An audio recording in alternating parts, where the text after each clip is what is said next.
दरवाजा खुला और जो सामने नजारा था वो किसी सपने से कम नहीं था। जैक की नजर अपनी सौतेली माँ पर पड़ी जो कपड़े बदल रही थी। वो झेम गया और तुरंत नजरें फेर ली। जैक ने हड़बड़ाकर दरवाजा बंद कर दिया, लेकिन उसके दिल की धड़कनें अब भी तेज थीं। वो पल उसकी रग रग में उतर गया था। तभी पीछे से एक आवाज आई, Hi, son.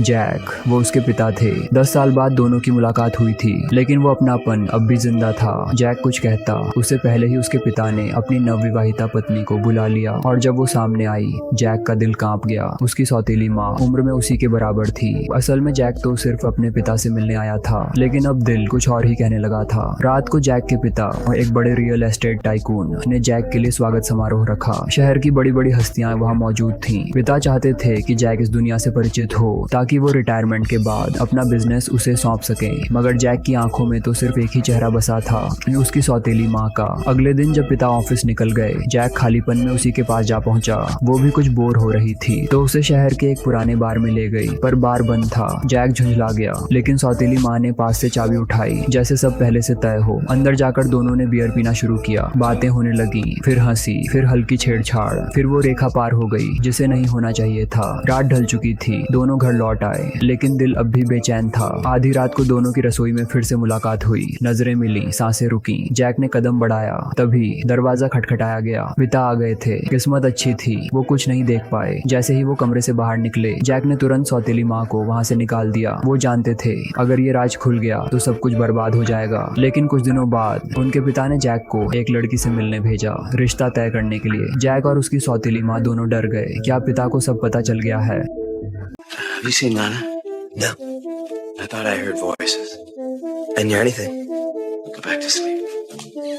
रात को जब पिता सो गए, सौतेली माँ छिपते छिपाते जैक के पास आई। उसने कहा, हमें ये सब खत्म करना होगा। मैं तुम्हारी माँ हूँ, कानूनी रूप से। जैक ने उसकी आंखों में देखा और कहा, माँ नहीं, तुम मेरी हो और कोई फर्क नहीं पड़ता अगर पापा को पता चल भी जाए। सौतेली माँ चुप रही, फिर मुस्कुराई और सारा डर कहीं खो गया। अगले दिन पिता जैक को शिकार पर ले गए। जंगल में जैक ने अचानक बंदूक तान दी अपने ही पिता पर। एक पल को तो उसने ट्रिगर दबाने का सोच ही लिया था, लेकिन फिर खुद को रोक लिया। घर लौटकर जैक ने पिता को जूस दिया। तभी पिता की एक बात ने उसके होश उड़ा दिए। क्या उन्हें सब पता चल गया है? डर के मारे जैक होटल गया और वहाँ सौतेली माँ को बुलाया। उसने कहा, मुझे जाना होगा, अब और देर हुई तो सब कुछ उजड़ जाएगा। सौतेली माँ का दिल टूट गया, लेकिन वो जानती थी यही सही है। सुबह जब जैक वापस घर आया, वो सामान समेटने लगा। तभी एक डरावना दृश्य उसके सामने था। उसके पिता खून से लथपथ जमीन पर पड़े थे। फिर उसे गैराज से कुछ आवाजें आई।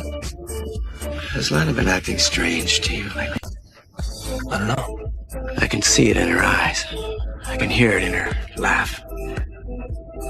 वो वहाँ पहुंचा और फिर एक गोलियों की आवाज। जैक ने सामने वाले को पकड़ लिया और तब जाकर देखा वो कोई और नहीं, उसकी सौतेली माँ थी। हाथ में बंदूक थी। तुमने पापा को मारा, जैक चिल्लाया। लेकिन फिर सच्चाई सामने आई। वो जब लौटी तब उसके पति पहले से मरे पड़े थे। वो डरी थी और जैक को कातिल समझकर गोली चला दी। मिसअंडरस्टैंडिंग क्लियर हुई। अगले दिन वकील आया। पिता की वसीयत में सारा करोड़ों का साम्राज्य जैक के नाम कर दिया गया था और सौतेली माँ का कहीं नाम नहीं था। लेकिन जैक दुखी था। उसने फोटो जला दी। तभी उसे चूल्हे के पास एक संदिग्ध चीज मिली, वही हथियार जिससे पिता की हत्या हुई थी। और तभी वहाँ एक लड़की आई, जैक की गर्लफ्रेंड। अब सच पूरी तरह सामने आया। जैक और उसकी गर्लफ्रेंड ने मिलकर पिता की हत्या की थी, सारा पैसा हथियाने के लिए। और सौतेली माँ, वो तो पहले ही मारी जा चुकी थी। उसे गैराज में बेहोश कर जैक ने खाई में धक्का दे दिया था। पिता की अंतिम यात्रा में जैक आंसू बहा रहा था, लेकिन जब सब चले गए वो अपनी गर्लफ्रेंड के साथ अपने करोड़ों की जिंदगी जीने निकल पड़ा।